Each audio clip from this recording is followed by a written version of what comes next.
Hello and welcome. I'm Catherine from Crystal Pegasus Costumes. I'm very excited to say that this video is about starting my wedding gown. At the time of recording, Aidan and I have been engaged for a bit over a year. We've now set the date, plans are in motion, and we're about 6 months out from the wedding. I'm very excited and of course a bit nervous about the wedding. There's a lot to plan, but ultimately it's about the fact that I get to marry my best friend. I've decided to make my own wedding gown. I think that will be a really special part of the process. I want to do a big romantic ball gown for the ceremony. Sweetheart neckline, cinched waist, floofy skirt, and a bit of a sleeve. I may be overly optimistic here, but I'm keen to be able to wear parts of my wedding gown again for years to come. As such, my plan is to make individual pieces that all fit together. For the last year, I have been slowly gathering materials, keeping my eyes peeled for bargains. The two main places I have shopped are Silk World and Rathdown Fabrics.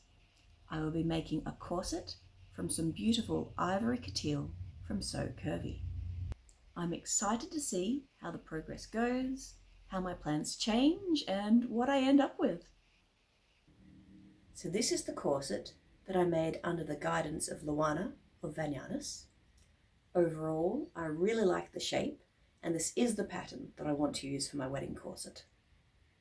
I like that it comes straight into the waist and then curves out. I like the line over the bust, and it's very comfortable.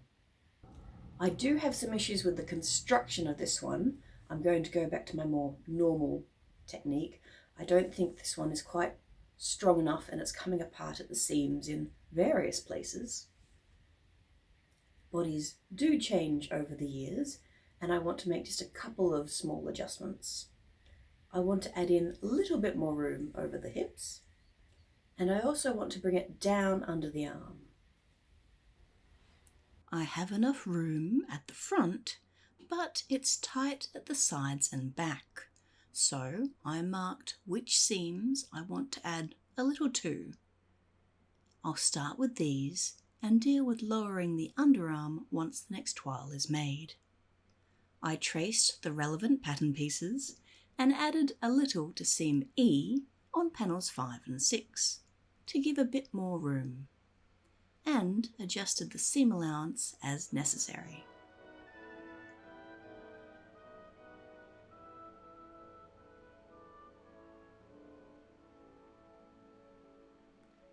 I also added a small amount to seam F. For piece 6, which is the back piece and is cut on the fold to encompass the facing, I added the wedge to seam F to match piece 5. And I transferred those changes to the folded piece, matching the waistline to fold smoothly, and cutting it out on the fold. That way it was completely symmetrical.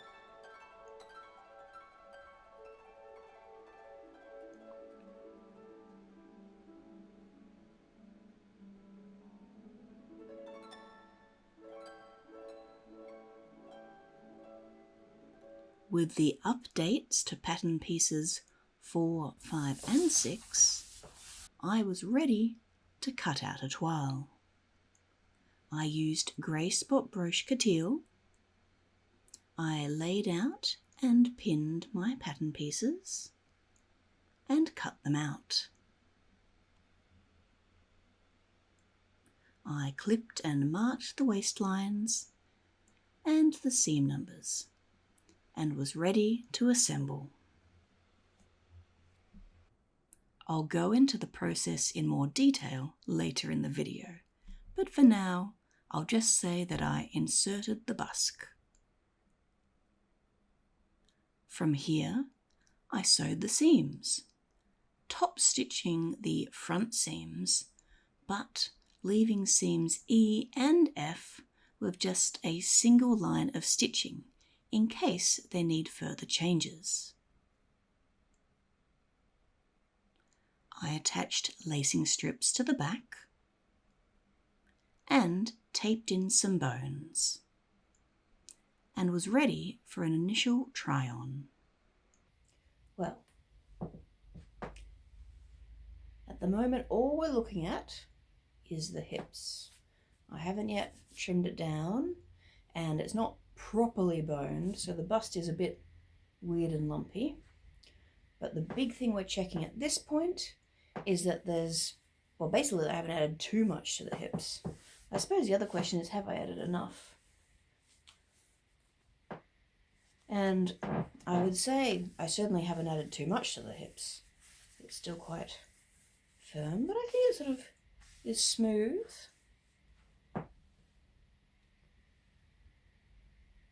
Yeah, I think this will do. I'm going to press on and finish this properly, and then I'll be able to have a good way to inspect if I'm happy with this for the wedding corset, or if I need to add a bit more room anywhere.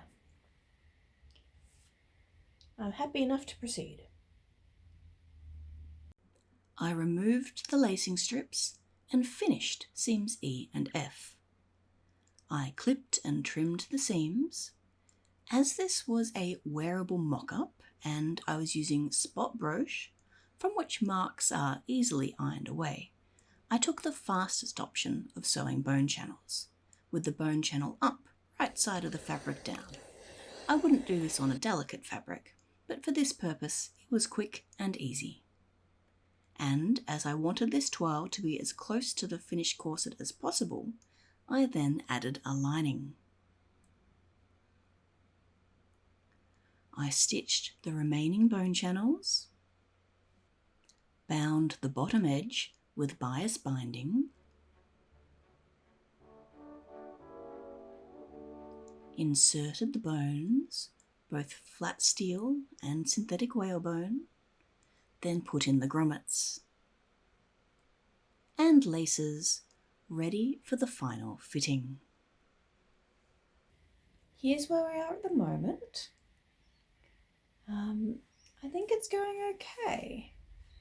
I guess I do want to still want to trim down the back slightly, including with that section. So these, I find it here, it often flaps down on me. So I think I want to trim that down just slightly under the arm. Not actually that much, but just slightly. I think basically I've got the bones in a place that are comfortable and I want to trim so that they're the right height. At the front there, I don't want that any lower. I'll come down, and then I do just want to smooth this out just a little bit.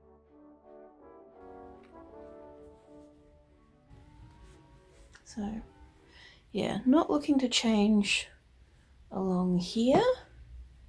Shape that slightly, and then from about here go down very slightly and then change that shape at the back, because it likes to flop over. So we'll see how this goes. I drew on the new top edge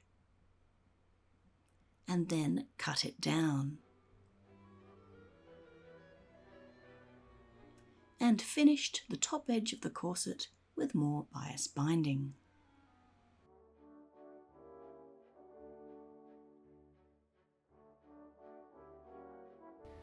So here is the finished wedding corset toile. I've been wearing it and testing it for a few days now, and I'm very happy with how it's turned out. The extra room under the hips is just what I needed to get it that little bit more comfortable, and having the underarms a bit lower is also more comfortable.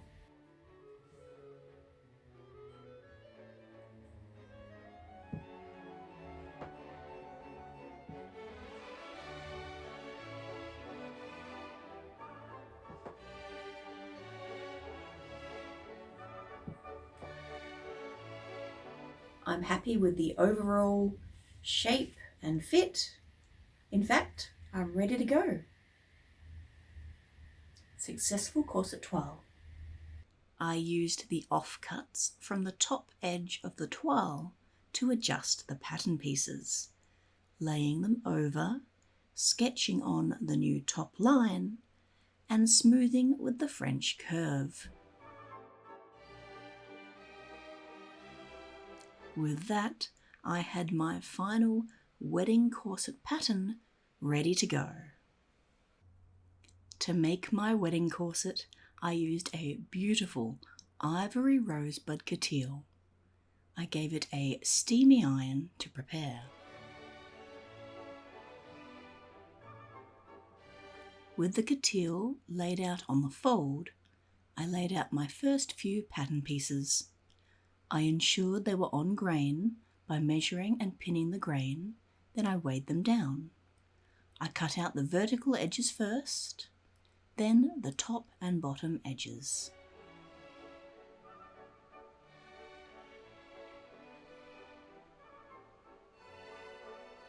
I cut out the remaining pieces,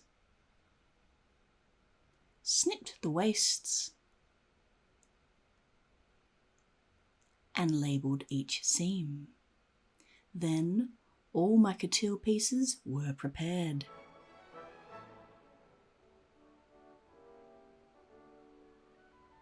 I also cut out the cotton lining in the same fashion. Note, I cut panel pieces 2 to 5 out of the lining cotton, as panels 1 and 6 have facing panels made of couture.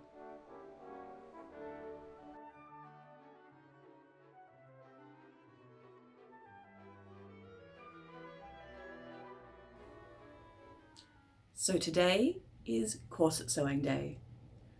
I'm not sure if I'm going to vlog much of this or ignore this footage entirely. I guess we'll see in the end. But all my pieces are cut out, they're ready to go.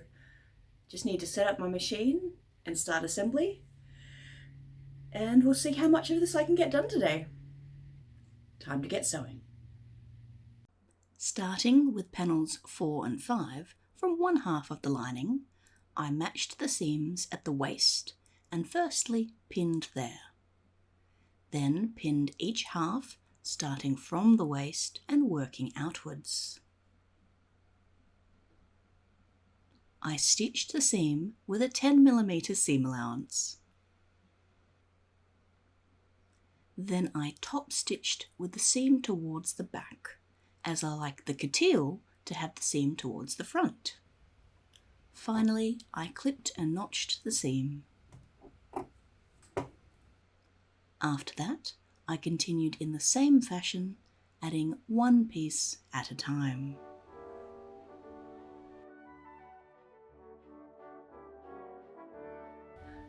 Okay, so I've now finished the 2 halves of my lining pieces. I've got one side all nice, the 4 pieces all stitched together as we've shown, which is then, from what we'll see on the lining, it will be nice and smooth through there. So these are ready to go, and I'm going to put them aside now and move on to sewing the busk. For the busk insertion, I need the 4 pieces of panel 1, the 2 main pieces and the 2 facing pieces. I only needed the placket on one piece, so I'm cutting it off the loop side.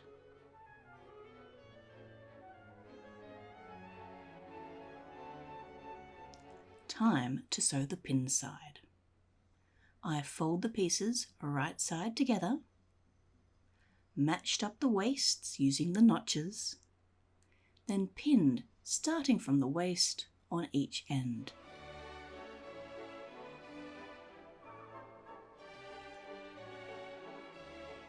And sewed with a 15mm seam allowance.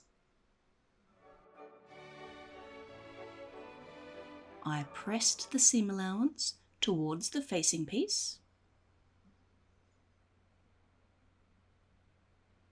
then edge stitched the seam allowance to the facing.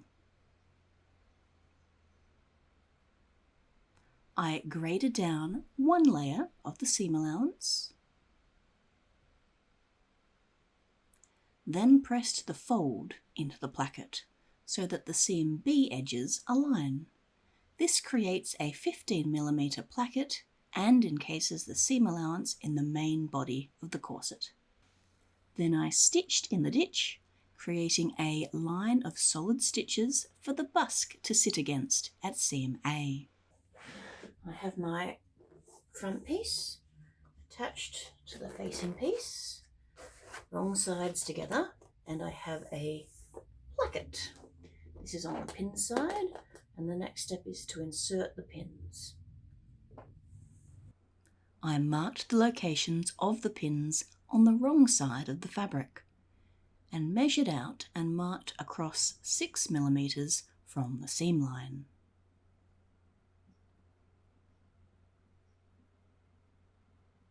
I used an awl to poke holes at the marked locations, starting from the inside, and then switching to the outside to be pushing any loose threads into the garment.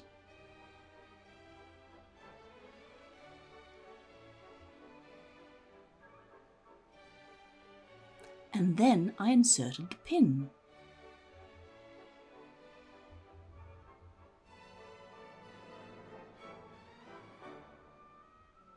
And repeated for all remaining pins.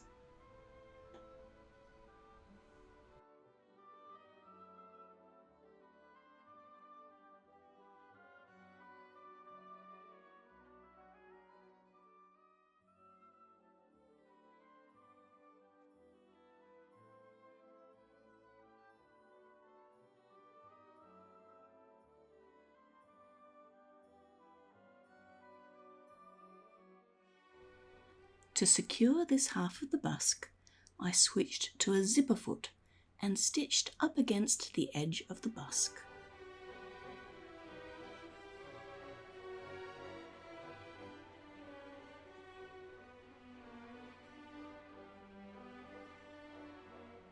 With that, one half of the busk was complete.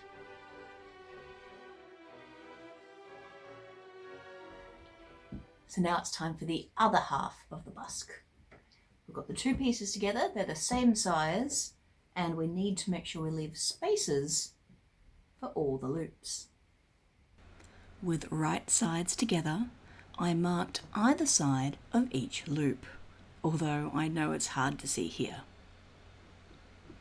And I pinned in between each pair of lines, as I won't be sewing over these sections. I stitched with a 15mm seam allowance. To make space for the loops, when I reached a line, I stitched back and forth for a couple of stitches,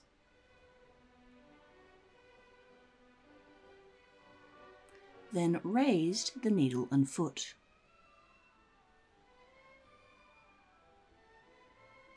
I moved the fabric forward and put both the needle and foot down again. A couple more back stitches to get started, and then I continued down in the same fashion.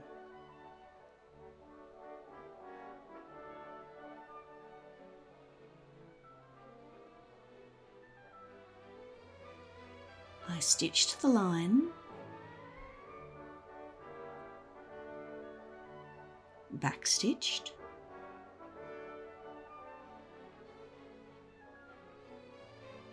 raised the foot and needle, moved the fabric forward, lowered the foot and needle.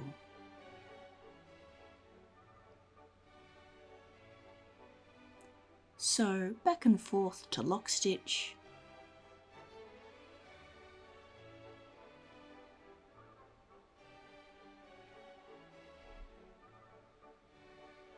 then continue.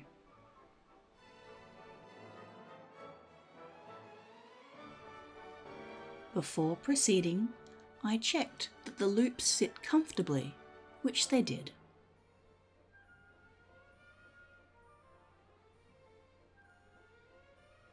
Then I pressed the seam open,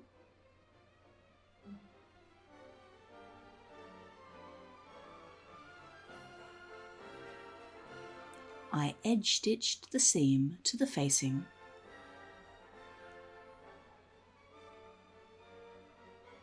I folded and then pressed the seam closed, then inserted the loop half of the busk, getting each loop through its hole.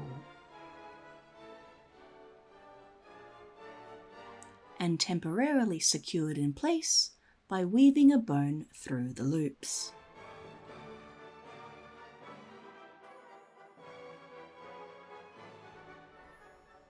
Then I once again used a zipper foot to stitch closely against the busk.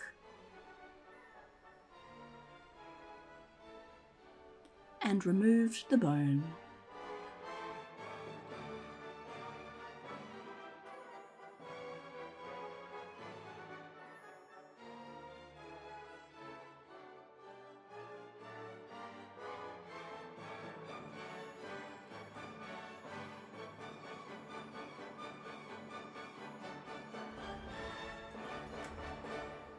And so the busk is inserted. To celebrate this milestone of corsetry construction, often pose at this point to have a picture with the busk.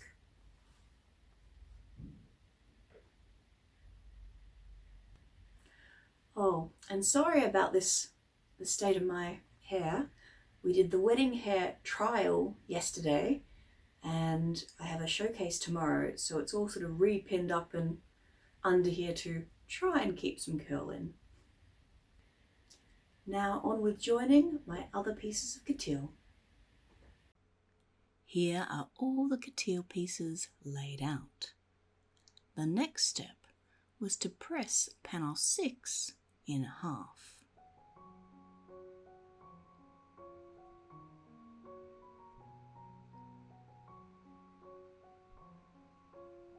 Then to top stitch along the folded edge to lock the fold in place. So now we're ready to join the pieces. Starting from the back, let's assemble. With right sides together, I matched the notches at the waist and pinned. And as you have seen me do a number of times now, I worked out from the waist and pinned both the lower and upper halves.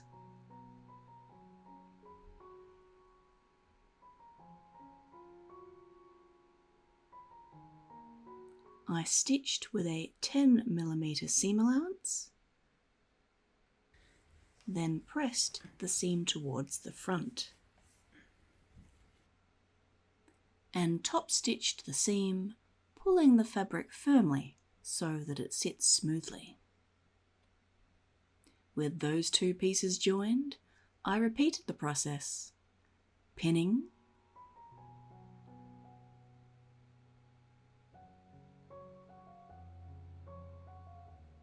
sewing,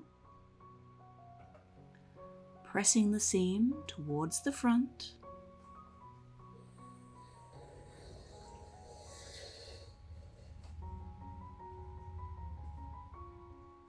and top stitching. From there, the process was repeated until the first half was all in one piece.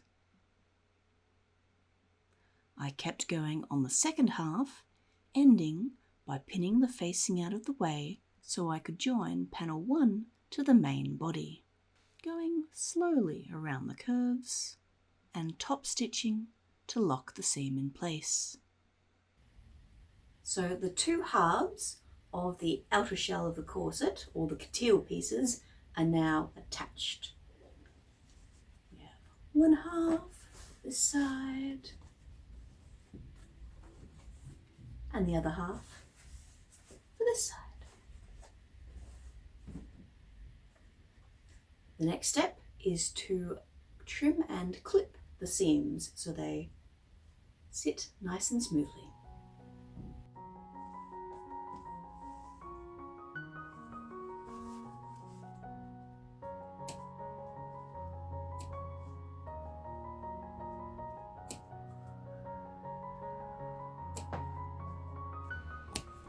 Clipping,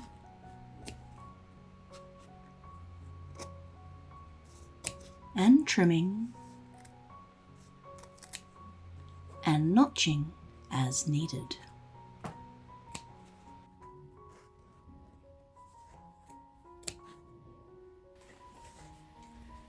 There we are, all clipped and sitting much more smoothly.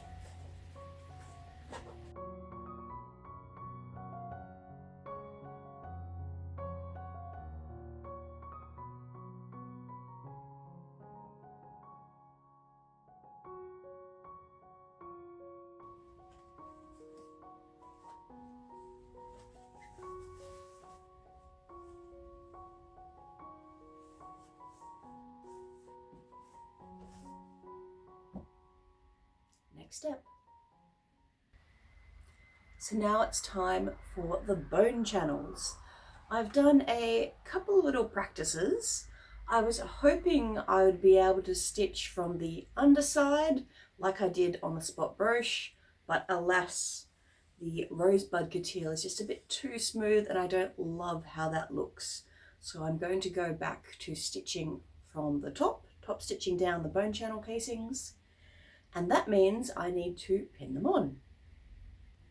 So to pin on a bone channel casing, first of all, I need to identify which bone channel I'm working on.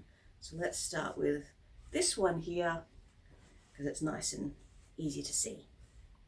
So I'll be laying it out over the ham to give myself a working surface and using the bone channel casing.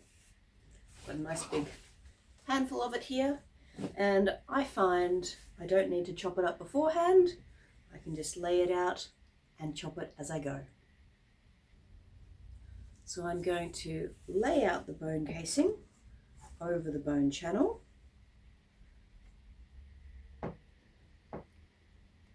ensuring that I've got the edge of it over the seam, and then seam stitching, and then covering the rest of it.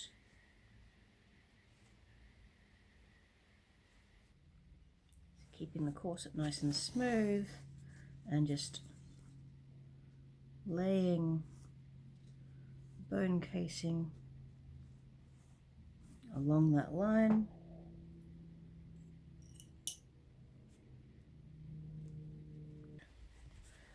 Pressing out, we'd rather curve around and have plenty of bone casing in there than the other way. You don't want the bone casings to be what's applying the vertical tension. You want that to be the bones. So laying that on.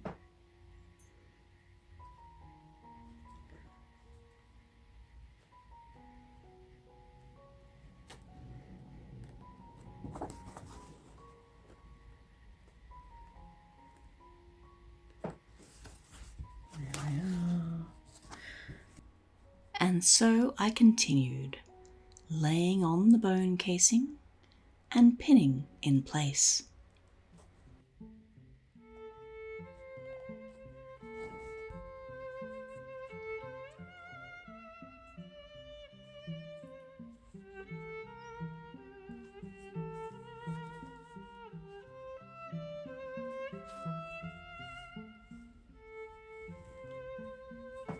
Snip just below it.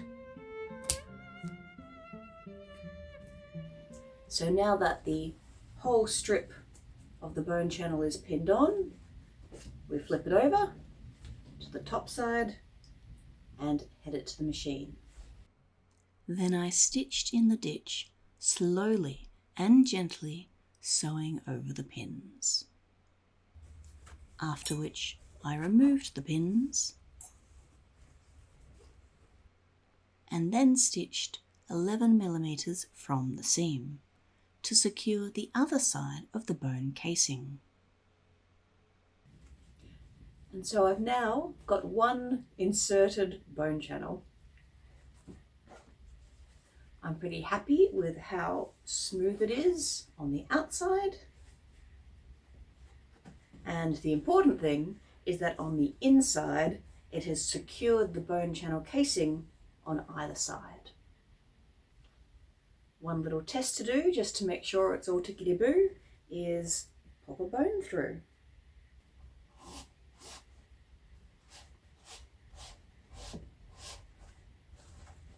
So there, you can see that yes, There is a bone going all the way through. It's not lifting up at all. It's ready to go. This does take a while. It doesn't always take as long as when you're filming it, but it does take a while, and it's quite hard on your hands when you're pinning them down. So I'll probably spread it out and do a little bit now and then over the next couple of work days. So after a few days on and off sewing on the bone channels, I now have them all attached at the seams. They've come out nice and neatly, and I'm glad I spent the time and decided to top stitch it.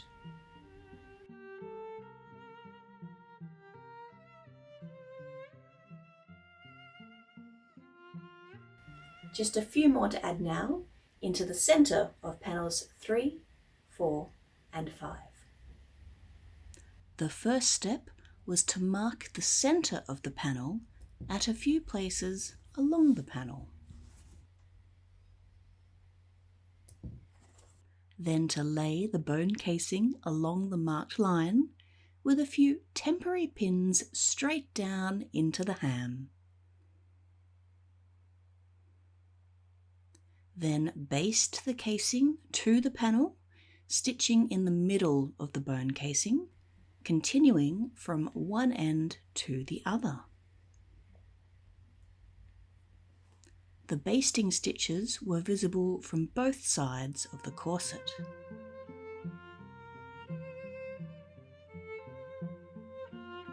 I stitched with the foot to one side of the line of basting stitches, then down the other. Then I unpicked the basting stitches and tested the bone channel with the bone. I sewed on the rest of the centre panel bone casings in the same way and was very happy with how they came out, all sitting smoothly. The inside of the corset is nice and neat, although pretty much this is the last we'll see of it, as it's time to attach the lining. So here we have the corset and the lining pieces ready to attach. Starting at the busk end, I pinned the lining panel 2 edge to the panel 1 facing. Then I stitched as normal and top stitched. I clipped and notched the seam allowance, and at that point one side was joined. To attach the other side, I turned it inside out and brought the final seam together and pinned.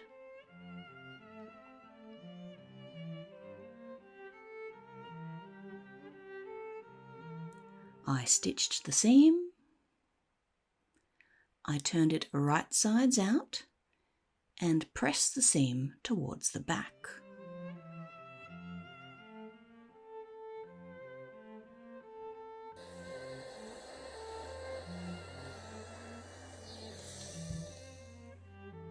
Then I top stitched, which was a little awkward, but that's why I did the busk side first, and this end, which does not have any boning in it, goes far more smoothly. Then the final clipping and notching. Repeat for the other side, and then the lining was in.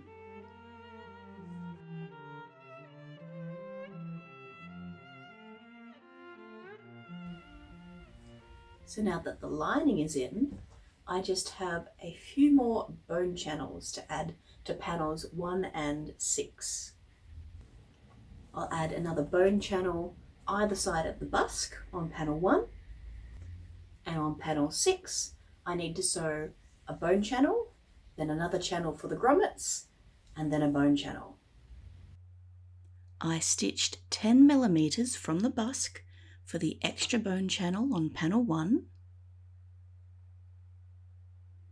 and on panel 6 I firstly stitched 10 millimeters from the line of stitching along the edge to create a bone channel, then 12 millimeters over from that to create the channel for the grommets,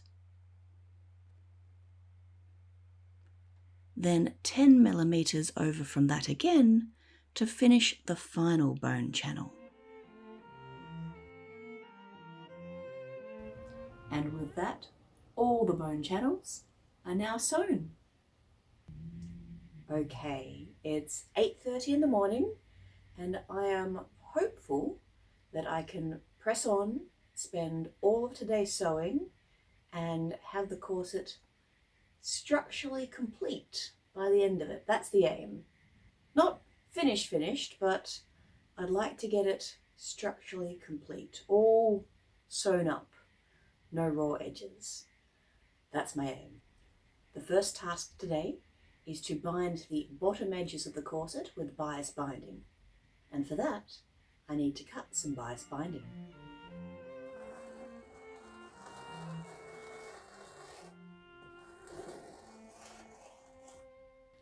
So now that I've got my lovely pile of bias binding ready to go, I need to prepare the bottom of the corset. So I did some of this process of pinning the lining to the main body of the corset to ensure it's all aligned before I did the bone channels on panels 1 and 6. And now I'm going to do that throughout so that it's all nicely lined up, because I don't want the lining to pull on the outside of the corset. So now that the layers are pinned together, I'm going to attach a strip of bias binding just with a couple of pins just to get it started. Then I stitched the bias strip to the bottom edge of the corset.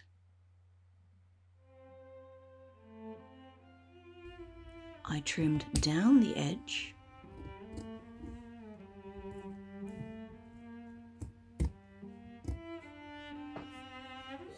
and ironed it down.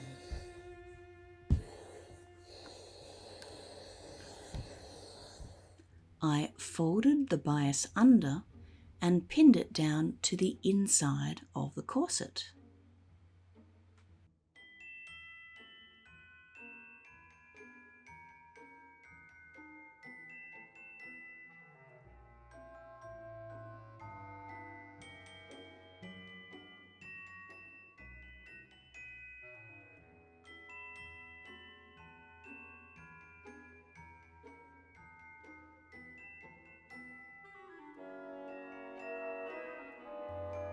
I stitched in the ditch to neatly secure the binding.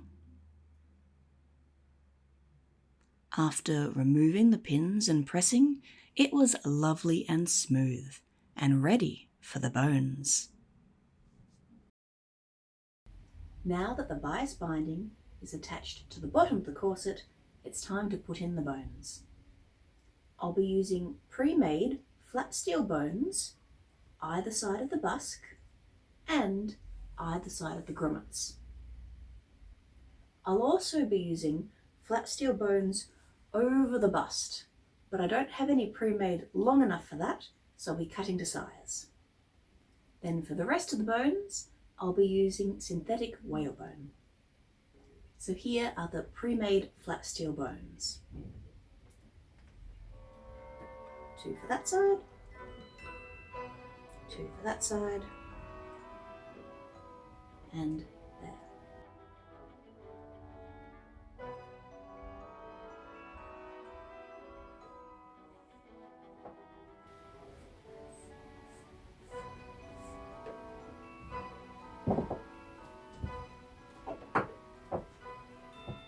Sometimes some pliers are needed to push them in.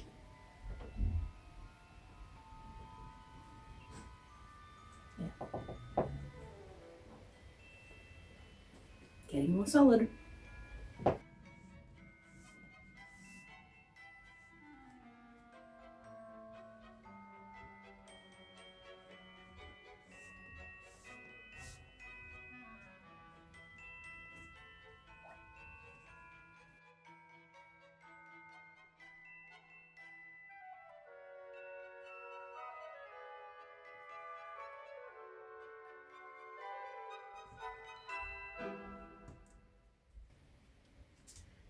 So you can buy flat steel either in pre-made lengths, such as we just put in, or in a lovely roll like this, and then you can cut the length to whatever you want. Now, I won't cut into this one as I do have a few pieces left from a previous roll, so I'll be using that. You can also buy lovely rolls of the synthetic whalebone, which I will be using shortly. To work out how long I need to cut my bones for over the bust, I'm going to insert a bone to lengthen it out and measure.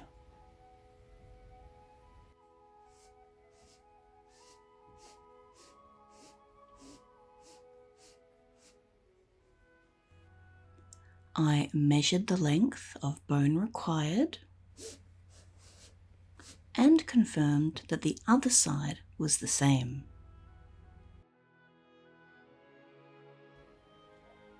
So now I can take some flat steel and measure to 40.5.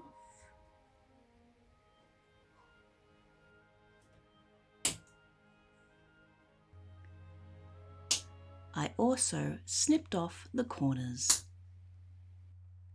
I used bone caps to ensure that there was nothing sharp poking into the fabric of the corset. These are a little fiddly and require 2 pairs of pliers to finagle, but they are worth it.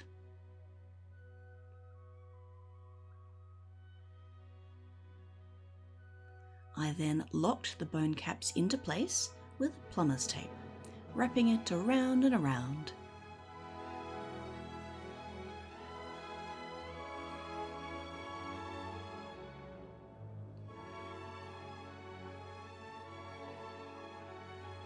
And inserted the bones into the bone casings at seam B.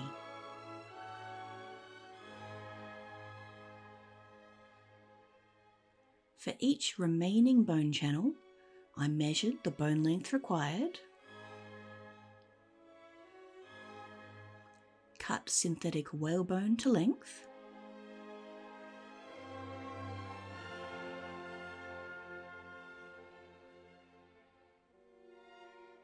trimmed and filed the corners,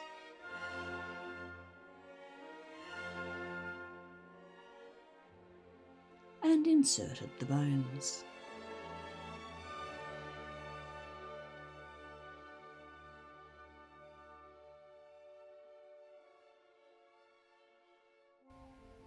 I'm getting close now. They're so close to being all fully enclosed, no raw edges. Just the top line of bias binding to go. All the bones are in, and I've pinned together the lining and outer layer, ready to attach the top bias binding. So taking a strip, making sure it's right sides together, and pinning on, just to get it started. I stitched on the bias binding using a zipper foot and going slowly to ensure I avoided sewing into any of the bones. I trimmed down the top edge, pressed down the bias strip, folded and pinned it into position, and as I had done earlier, I stitched in the ditch.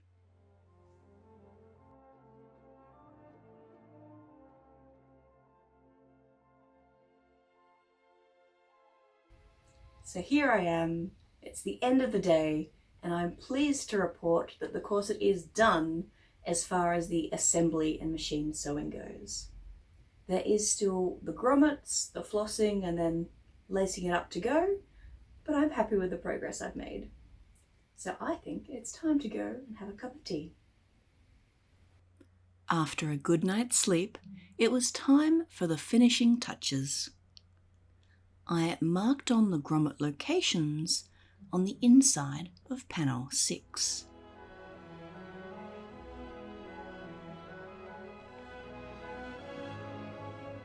Then I used a pair of prim pliers with the hole punch tool in to punch the holes.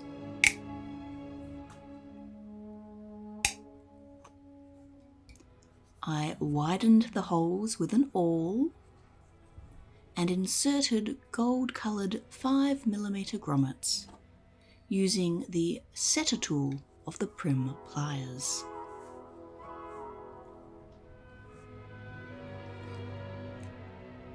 Once they were all in, here's what the outside looked like.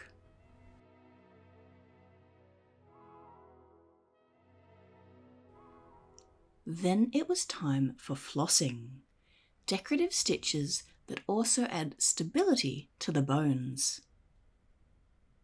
I used 3 colours of size 36 silk thread: crystal, which tied into the colour of the silk binding for the top, banana yellow, which tied into the gold hardware, and mid-sky blue, my something blue, for the bottom. I'll link another video on flossing if you'd like to know more about that. For most bones, I kept it simple, like this. For the bones at the bottoms of panels 1 and 2, I added some extra special blue details.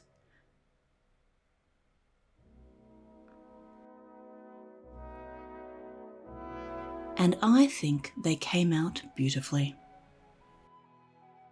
I used the corset toile to locate the best position for the arrow hook, which is there to keep the waistbands of the petticoats from bulking up my waist. I used the crystal-coloured silk flossing thread to sew on the hook. Finally, I laced up the corset, leaving bunny ears at the waist. And with that, the corset was ready for my wedding day.